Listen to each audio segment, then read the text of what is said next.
BJP नेता बोले गए चुन चुन के सब हम अरेस्ट करेगा। कितना चुन चुन के करोगे? पहले आपका जितना लीडर है सबको चुन चुन के हम भी कर सकता है। तृणमूल का साथ लड़ाई हो रहा है बीजेपी के। और किसी को एक भी वोट मत देना, और किसी को एक वोट देना तो बीजेपी का पक्ष में जाना। तारपरे राम राम करे আমার রামের প্রতি অশ্রদ্ধা নেই, কিন্তু দাঙ্গা করবেন না, দাঙ্গা করে ভোট করবার চেষ্টা করবেন না। তাহলে মনে রাখবেন দাঙ্গাকারীদের বিরুদ্ধে যত কঠোরতম ব্যবস্থা আমরা নেবই নেব, দাঙ্গাকারীদের ছাড়বো না। न दंगा करना है न दंगा करने देना है। जो दंगा करेगा उसके खिलाफ सख्त कार्रवाई होगी। पश्चिम बंगाल के मुख्यमंत्री ममता बनर्जी ने अगर 2 दिन पहले और प्रधानमंत्री मोदी के बंगाल दौरे के 1 दिन बाद अलीपुर द्वार की रैली में सख्त लहजे में यह सब कहा है तो इसका कोई मतलब है? अन्नपूर्णा माँ तो दांगा करते बोलेनी। 16 तारीखे अष्टमी और रामनवमी, ওটাকে রামনবমী বলে, রামনবমী বলি, সেটা হচ্ছে 17 তারিখে। ভোটের আগে দাঙ্গা বাঁধানোর খেলা। তারপরে রাম রাম করে আমার রামের প্রতি অশ্রদ্ধা নেই, কিন্তু দাঙ্গা করবেন না, দাঙ্গা করে ভোট করবার চেষ্টা করবেন না। তাহলে মনে রাখবেন দাঙ্গাকারীদের বিরুদ্ধে যত কঠোরতম ব্যবস্থা আমরা নেবই নেব, দাঙ্গাকারীদের ছাড়বো না। जैसा कि आप जानते हैं लोकसभा चुनाव सिर पर है। वोटिंग में गिनती के दिन बचे हैं। पहले दौर में भी बंगाल की 3 सीटों पर वोटिंग होनी है और उससे पहले यानी 19 अप्रैल को वोटिंग होनी है और उससे पहले 16 अप्रैल को अष्टमी है और 17 अप्रैल को रामनवमी है। यानी वो दिन जिस दिन हिंदू मुस्लिम वाली राजनीति को सुलगाने के लिए कुछ हथकंडे अपनाए जा सकते हैं। ममता बनर्जी को अंदेशा है कि ध्रुवीकरण को धार देने की राजनीति में उस्ताद बीजेपी कुछ ऐसा कर सकती है कि चुनाव का एजेंडा सिर्फ हिंदू मुसलमान वाला हो जाए, बाकी मुद्दे किनारे हो जाए। पंचायत चुनाव से लेकर विधानसभा चुनाव और लोकसभा चुनाव तक में बीजेपी ये हथकंडे अपनाती रही है। इसका एक ट्रैक रिकॉर्ड है। 2018 में पंचायत चुनाव और 2019 में लोकसभा चुनाव से पहले भी रामनवमी के मुद्दे पर तनाव बंगाल के अलग अलग इलाकों में फैला, हिंसक घटनाएं हुई और बीजेपी ने उस मुद्दे को तूल दिया और उसे चुनावी फायदा मिला। सूबे के सियासी जानकारों को लगता है कि बंगाल में सांप्रदायिक हिंसा एक ही पैटर्न पर हो रही है और यह महज संयोग नहीं है। सांप्रदायिक हिंसा होने पर धार्मिक ध्रुवीकरण होता है और उसका असर चुनावों पर पड़ता है। बीजेपी को इसका फायदा मिलता है। इस बार भी यह पैटर्न देखने को मिल रहा है। तभी ममता बनर्जी इस बार पहले से ज्यादा सचेत और आक्रामक नजर आने लगी है।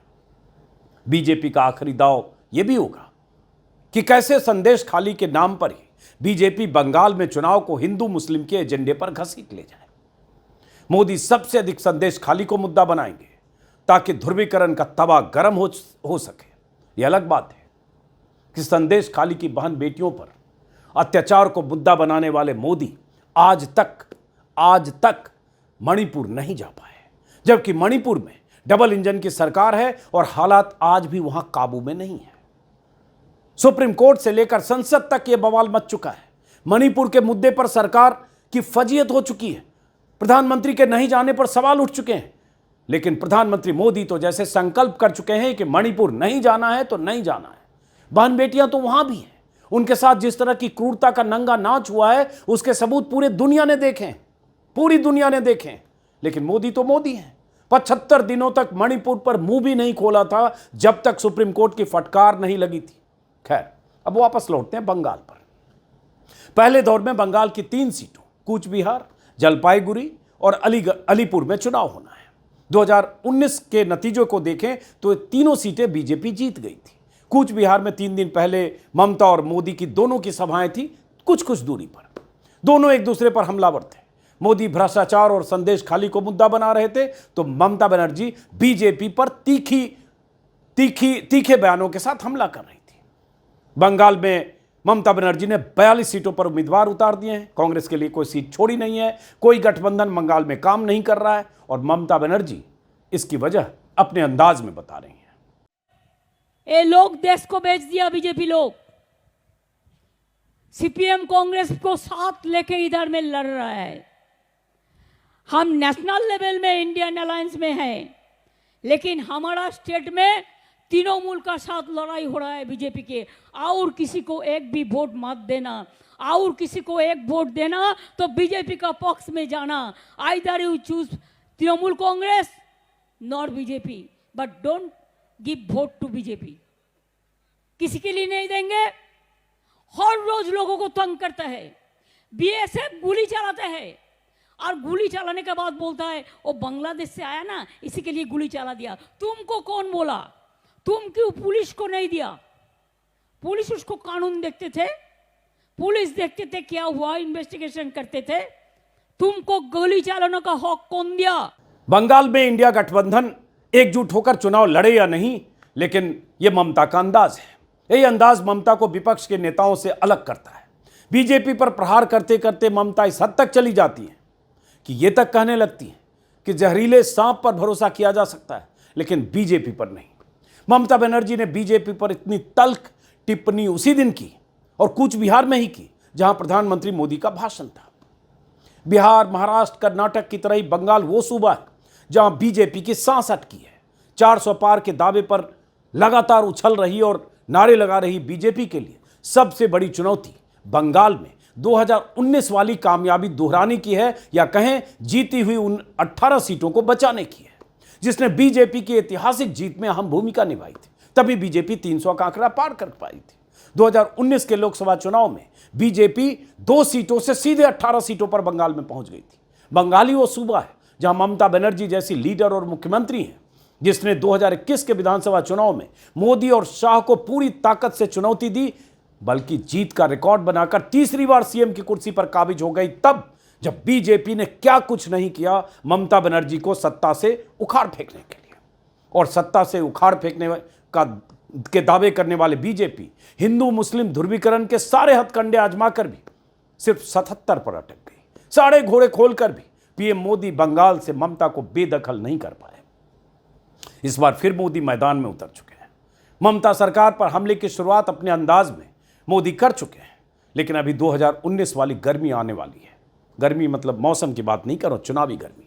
जब मोदी और ममता के बीच टकराव इस हद तक हुआ था 2019 में, दोनों तरफ से जबरदस्त हमले हुए थे, एक दूसरे पर बयानों के वार चले, मर्यादाएं कैसे टूटी और कैसे देश के प्रधानमंत्री पद पर बैठे शख्स ने बेहद आपत्तिजनक अंदाज में एक महिला मुख्यमंत्री को दीदी ओ दीदी कहकर मजाक उड़ाया था, यह दुनिया ने देखा था।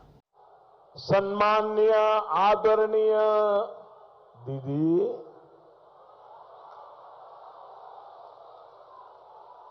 आदरणीय दीदी, ओ दीदी,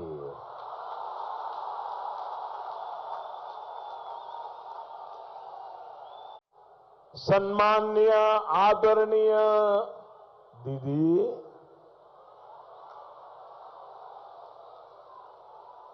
आदरणीय दीदी, ओ दीदी।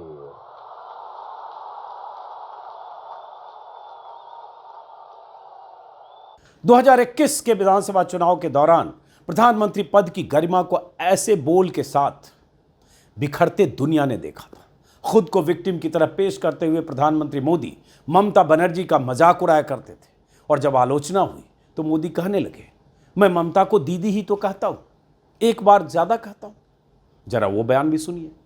को कहा जो उनको दीदी के सिवा और कुछ नहीं कहता है, ज्यादा से ज्यादा 2 बार बोलता हूं दीदी ओ दीदी। को कहा जो उनको दीदी के सिवा और कुछ नहीं कहता है, ज्यादा से ज्यादा 2 बार बोलता हूं दीदी ओ दीदी। कोई भी समझदार और संवेदनशील आदमी समझ सकता है कि मोदी दीदी ओ दीदी जिस ढंग से कह रहे हैं, भीड़ का जो रेस्पॉन्स है वो एक प्रधानमंत्री का लहजा किसी भी तरह से आपत्तिजनक है, प्रधानमंत्री पद पर बैठे शख्स के लिए।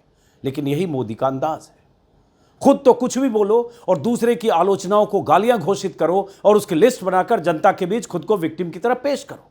जैसे कर्नाटक चुनाव में प्रधानमंत्री मोदी कर रहे थे, 90 या 95 गालियां मिली, गालियों की लिस्ट लेकर हर सभा में बोल रहे थे। यह अलग बात है कि जनता ने उन्हें, कर्नाटक की जनता ने उन्हें रिजेक्ट किया और बीजेपी को सत्ता से बेदखल कर दिया। इस बार भी मोदी जी ने बंगाल में रैलियों की शुरुआत कर दी है।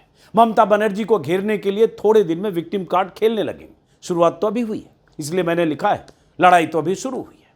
वैसे अभी देखना बाकी है कि मोदी और ममता की इस लड़ाई में भाषा और मर्यादा का स्तर कितना नीचे गिरता है। फिलहाल तो बंगाल में लोकसभा चुनाव की तपिश को महसूस कीजिए, और ऐसी तपिश बंगाल में सबसे ज्यादा देखने को मिलेगी। इसकी एक बड़ी वजह है ममता का लगातार तीसरी बार सत्ता में होना, और दूसरी वजह है ममता बनर्जी का वो तेवर जो मोदी और शाह को अपने अंदाज में चुनौती देती हैं और टकराती नजर आती हैं। ये एक बयान थोड़ा पहले का है, 2021 में, लेकिन ऐसी चुनौती मुख्यमंत्री के पद पर बैठी हुई किसी महिला ने या किसी मुख्यमंत्री ने पहली बार दी है। Mister prime minister, mister busy prime minister, mister मन की बात prime minister, what you want to finish me? Can you do it? Never and ever. हम डरते नहीं, हम मरने के लिए तैयार है लेकिन हम डरते नहीं है। जो डरते हैं वो मरते हैं, और जो लड़ते हैं वो जीतते हैं। हम करेंगे, लड़ेंगे, जीतेंगे। ये ममता का ही तेवर है कि मुख्यमंत्री की कुर्सी पर रहते हुए भी प्रधानमंत्री को ऐसे ललकार देती हैं, और बीजेपी की बौखलाहट सातवें आसमान पर पहुंच जाती है। बीजेपी की पूरी मशीनरी ममता बनर्जी को घेरने में पूरी ताकत के साथ जुट जाती है, क्योंकि बीजेपी के लिए एक बड़ी चुनौती की शक्ल में ममता बनर्जी है। टीएमसी नेताओं पर केंद्रीय एजेंसियों का कसता शिकंजा भी ममता बनर्जी की बौखलाहट की एक बड़ी वजह है। ऐसे मामलों की जांच केंद्रीय एजेंसियां कर रही है। कई मामले अदालत में हैं, लोअर कोर्ट से लेकर हाई कोर्ट तक। कई नेता मंत्री जेल जा चुके हैं। ममता को अंदेशा है कि मोदी सरकार का शिकंजा, एजेंसियों का शिकंजा उनके कुछ और करीबियों पर कस सकता है, चुनाव के बाद ही सही। बीजेपी नेता लगातार टीएमसी सरकार के घपले घोटाले का जिक्र कर रहे हैं, चुन चुन कर जेल भेजने की बात कर रहे हैं। जवाब ममता बनर्जी अपने अंदाज में दे रही हैं। बीजेपी नेता बोले गए चुन चुन के सब हम अरेस्ट करेगा। कितना चुन चुन के करोगे? पहले आपका जितना लीडर है सबको चुन चुन के हम भी कर सकता है, लेकिन हम डार्टी पॉलिटिक्स नहीं करते। सबसे बड़ा जुमला पार्टी। देश के विपक्ष शासित राज्यों में किस तरह से मोदी सरकार की एजेंसियां काम कर रही है, किसी से यह बात छिपी नहीं है। और किस तरह से भ्रष्टाचार के आरोपों में घिरे विपक्ष के तमाम नेताओं को बीजेपी अपने पाले में शामिल करती जा रही है, यह भी किसी से बात छिपी नहीं है। बंगाल में भी कई ऐसे नेता हैं, कई बार हमने जिक्र किया है, जिन्हें बीजेपी महा भ्रष्टाचारी कहती रही। आज वो बीजेपी के साथ है, और बंगाल में बीजेपी के ओहदेदार हैं, बड़े चेहरे हैं। चुनाव के आखिरी दौर आते आते टीएमसी के कुछ और ऐसे नेता अगर बीजेपी में शामिल हो जाएं तो कोई आश्चर्य नहीं है। यह अलग बात है कि पीएम मोदी चुनावी रैली में ममता सरकार के घोटालों पर या भ्रष्टाचार पर चोट कर रहे हैं। 3 दिन पहले भी कूच बिहार की रैली में मोदी यही सब कह रहे थे। इन परिवारवादी भ्रष्टाचारियों की लूट का हिसाब हो रहा है, तो ये सब एक हो गए हैं। मैं कहता हूं भ्रष्टाचार हटाओ, तो वो कहते हैं भ्रष्टाचारी बचाओ। इस समय घमंडिया गठबंधन के लोग चुनाव की रैलियां नहीं कर रहे हैं, भ्रष्टाचारियों को बचाने की रैली कर रहे हैं। मोदी जब विपक्षी राज्यों में घपले घोटालों की बात करते हैं, गैर बीजेपी राज्यों में, तो किसी को भी लगेगा कि बात तो ठीक ही कह रहे हैं। अगर कहीं घोटाला हो रहा है, अगर किसी राज्य में कोई मंत्री या मुख्यमंत्री भ्रष्टाचार कर रहा है, तो उसकी धरपकड़ तो होनी चाहिए। लेकिन बात सिर्फ इतनी है क्या? इसी बंगाल में शुभेंदु अधिकारी और मुकुल रॉय जैसे लोग हैं, जिनके खिलाफ बीजेपी ने जमकर मोर्चा खोला था, जिन्हें भ्रष्टाचारी घोषित करते हुए गिरफ्तारी की जिनकी मांग करते थे। अमित शाह से लेकर और बीजेपी के बड़े बड़े दिग्गज, उन्हें ही पार्टी में शामिल कर लिया। नारदा स्टिंग के बाद जिस शुभेंदु अधिकारी और मुकुल रॉय के पीछे केंद्रीय एजेंसियां लगी थी, जिनके खिलाफ साफ साफ ऑन कैमरा सबूत हैं, मैं भी वीडियो में कई बार दिखा चुका हूं, स्टिंग ऑपरेशन यूट्यूब पर, उन्हें बीजेपी ने ऊंचे ओहदों से नवाजा गया और उसके बाद उनके खिलाफ मुकदमा ठंडे बस्ते में चला गया। 4 दिन पहले इंडियन एक्सप्रेस ने विपक्ष के तमाम आरोपी नेताओं के बारे में विस्तार से खबर छापी है, जिस लिस्ट में बंगाल के भी कुछ नेता हैं। 25 ऐसे नेता जो विपक्ष से बीजेपी में आए और मुक्त हो गए। एक तो ताजा बीजेपी में शामिल हुए तापस राय, 5 बार के टीएमसी विधायक तापस राय के पीछे ईडी पड़ी थी। जरा क्रोनोलॉजी देखिए कि कैसे बच निकले। जनवरी 2024 में ईडी ने तापस राय के घर पर छापे मारे। मार्च 2024 में तापस रॉय ने बीजेपी ज्वाइन कर ली और चट आओ और पट पाओ की तर्ज पर तापस रॉय को कलकत्ता उत्तर से बीजेपी का टिकट भी मिल गया। आज की तारीख में शुभेंदु अधिकारी बीजेपी के बंगाल के सबसे बड़े चेहरे हैं। उनके खिलाफ मुकदमे की फाइलें ठंडे बस्ते में या कोल्ड स्टोरेज में कहीं ठंडी हो रही है। कुछ और नेता भी हैं जो टीएमसी से बीजेपी में आकर सुरक्षित हो गए। पहले भ्रष्टाचारी थे, बीजेपी में आकर पवित्र हो गए। बीजेपी ने कोलकाता हाईकोर्ट के उस जज को भी पार्टी में ज्वाइन कराकर लोकसभा का टिकट दे दिया जो बतौर जज की कुर्सी पर रहते हुए ममता सरकार के खिलाफ सबसे अधिक फैसले कर रहे थे। टीएमसी सरकार के खिलाफ 14 मामलों की जांच केंद्रीय एजेंसियों को सौंपने के आदेश दे चुके थे और खलबली मची थी। उनके कई फैसले विवादित रहे। जज रहते हुए उनकी बयानबाजियों, क्योंकि टेलीविजन चैनल पर आकर इंटरव्यू देते थे और टीएमसी की आलोचना करते थे जैसे नेताओं, उनकी बयानबाजियों को लेकर सुप्रीम कोर्ट तक को नाराजगी जतानी पड़ी। चुनाव नजदीक देखकर जज साहब ने रिटायरमेंट से पहले इस्तीफा दे दिया और मोदी जी को महान बताते हुए टिकटार्थी बनकर मोदी जी के कृपा पात्र बन गए। यह तस्वीर मोदी जी के साथ मंच पर बुरी तरह से झुके नजर आ रहे जज साहब की है। नाम है अभिजीत गंगोपाध्याय, तामलुक लोकसभा सीट से बीजेपी के उम्मीदवार हैं। मंच पर मोदी के सामने 90 डिग्री पर ऐसे झुके हैं जज साहब, पूर्व जज, बस जमीन पर लेटना बाकी रह गया था। ऐसे शख्स जब कुछ सप्ताह पहले जज की कुर्सी पर बैठकर ममता के खिलाफ फैसले दे रहे थे, ऐसे में टीएमसी का सवाल तो वाजिब है ना कि आपकी पहले से तो कोई सेटिंग नहीं थी। जज साहब वैसे भी इस्तीफा जब उन्होंने दिया, इस्तीफा देने के बाद उन्होंने जब राजनीतिक इच्छा जाहिर की तब उन्होंने कहा कुछ दिनों से मैं बीजेपी के संपर्क में हूं, बीजेपी वाले भी मुझसे संपर्क में। तो संपर्कों का यह रिश्ता क्या कहलाता है, जज साहब और बीजेपी बेहतर बता सकते हैं। इसमें कोई शक नहीं कि बंगाल में हाल के वर्षों में कई ऐसी घटनाएं हुई हैं जो ममता सरकार के माथे पर कलंक की तरह है। चाहे पार्थो चटर्जी और उनकी महिला मित्र के ठिकानों से 50 करोड़ कैश की बरामदगी हो, कुछ और टीएमसी नेताओं के खिलाफ पुख्ता सबूत हो, भ्रष्टाचार के पुख्ता आरोप हो, या फिर गिरफ्तारी, या फिर संदेश खाली जैसी घटना। संदेश खाली की घटना ममता बनर्जी सरकार के लिए बड़े काले धब्बे की तरह है, कलंक की तरह है। संदेश खाली के गुनाहगारों को बचाने के आरोप भी ममता पर लगे और टीएमसी नेता शाहजहां शेख की गिरफ्तारी के पहले केंद्र और राज्य के बीच टकराव की जो नौबत आई वो भी नहीं आनी चाहिए थी। ममता बनर्जी को इस मामले में केंद्रीय एजेंसियों का विरोध करने या इस मामले में कूदने से पहले ही शाहजहां शेख पर सख्त एक्शन लेना चाहिए था। कई दिनों की लुका छिपी के बाद शाहजहां शेख की गिरफ्तारी और ममता बनर्जी की भूमिका पर कई सवाल खड़े होते हैं। बीजेपी उन सवालों को इस चुनाव में लगातार तूल देना चाहती है, धार देना चाहती है और यही ममता बनर्जी की चिंता है।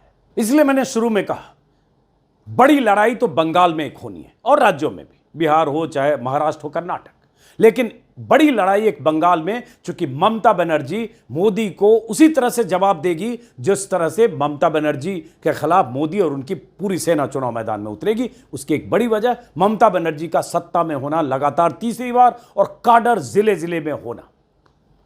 तो बंगाल में क्या होने वाला है, सबकी नजर और सबकी दिलचस्पी है। रही भ्रष्टाचार की बात, हम लोग बार बार ये बात करते हैं कि अगर कहीं भ्रष्टाचार हो रहा है किसी भी सरकार में, किसी भी राज्य में, चाहे मंत्री हो, मुख्यमंत्री हो, कार्रवाई होनी चाहिए। लेकिन बार बार ये सवाल होता है क्या भ्रष्टाचार गैर बीजेपी राज्यों में कहीं नहीं होता है?